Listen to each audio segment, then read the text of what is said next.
But on a serious note, though, Australia is almost like a blueprint for what America could be. Here's why it's not. Because for a long time, all of us heard from all of our Facebook friends, we should give up our guns. Look at Australia. Australia gave up our guns. Look at Australia. They're the model. We should follow suit. And now everyone who is even slightly in favor of gun rights looks at Australia and is going out and buying an entire arsenal. So what is happening in Australia right now has settled the gun issue in America permanently, because people who are in favor of gun rights are no longer interested in having a conversation. They understand this is being done in bad faith. And instead of sitting down and trying to argue on social media, they're saying, oh, you have your opinion?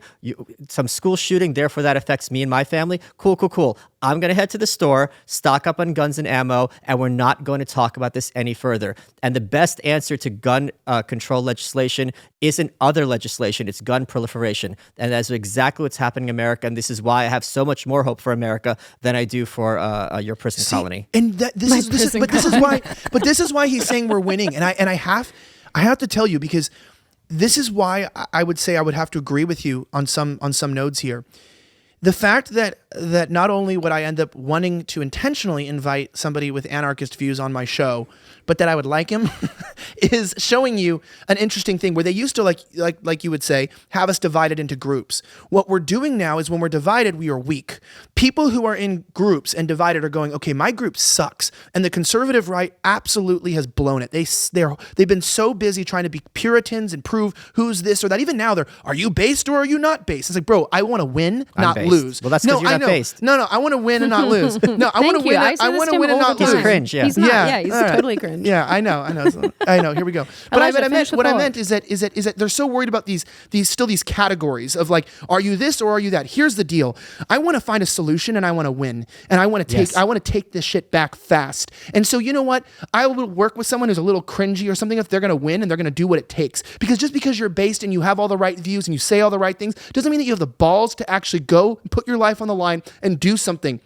I'm not saying that I'm the ultimate person to be around, but like when I saw the riots going out, when I saw these things, I was not a credentialed reporter. I didn't have a license. I had nothing. And I said, you know what? Even my own network was like, no, we don't want to send you those things because you don't have wartime reporting and insurance and all this stuff. And I said, look, I don't care. I'm going. Bye, later. And I just did what I was not supposed to do. And, and actually did get damaged from things. And I did, I luckily they said, go break a leg. All that I got damaged long term was breaking a leg and also maybe a little PTSD. Yeah, and a little bit of nerve damage and paralysis and things, but that doesn't really matter. I didn't give my life, right? I wasn't like a troop in Kabul that actually died and was blown up. So it's not like heroic or anything. But the point was I was sick of watching the lies, and I'm like, I'm going to go do something that I don't know what to do, and I'm going to try something new. And I'm back at that point again.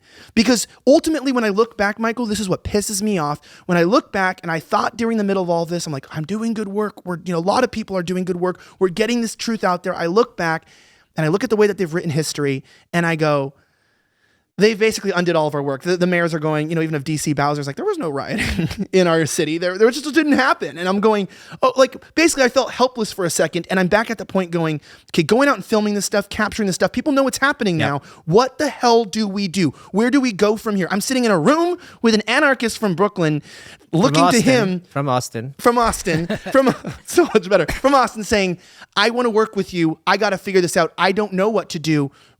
So what do we do? One of the things that you personally saw is something I've been, another anarchist argued for a long time, is the conservative slogan, which is a complete lie, that if you haven't done anything wrong, you have nothing to fear from the police, right? You hear this all the time about when people on the left historically have argued for like Miranda rights and more protections for the accused. Like, you just let them in your house. You haven't done anything wrong. You have nothing to fear from the police. Now, doing something wrong is selling a meal to another person or giving them a massage or a haircut. And you yourself saw what happened to you personally as a result of this. So I think a next good step is having conservatives realize that you do not back the blue does not back you, that without the police, whatever Nancy Pelosi and Governor Cuomo and Governor Whitmer want is just like letters to Santa without men and women in badges willing to impose those unlawful edicts onto the rest of us. And I think turning conservatives against the police and against corporate America, which is happening at a very quick rate, is something that's going to be very helpful for the future, because I think we're going to see,